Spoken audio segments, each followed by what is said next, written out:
Merhaba arkadaşlar, kanalıma hoş geldiniz. Bugün sizlerle birlikte kızaktan kayacağız arkadaşlar, kayak yapacağız. Hadi gelin. Şimdi arkadaşlarımın en tepeye çıkarmam lazım. Şimdi arkadaşlar size canlı yayında dediğim gibi böyle kısa kısa videolar çekeceğim, paylaşacağım. Buradan Ovacık'tayız. Şu an uçuş bir kar var arkadaşlar. Bayağı kar var. Hadi gelin kayalım.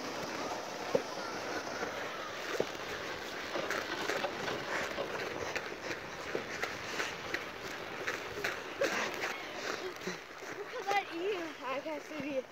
Tamam iyi. Hadi bakalım. Şimdi ayağımızı gönderiyoruz. Şimdi arkadaşlar geliyorum. Biraz ileri gidelim. Şöyle. Tamam. Şimdi şöyle. Arkadaşlar daha kendim. Kardeşim arkadaşlar orada düşüyor. Ona da bakın. Kardeşim de kaymaya çalışıyor. Ama beceremiyorum. Şimdi arkadaşlar kayacağım. Arkadaşlar beni görün kayarken. Beni görün. Yani şu bakın orada da arkadaşlar kaldığımız yer. Şurası.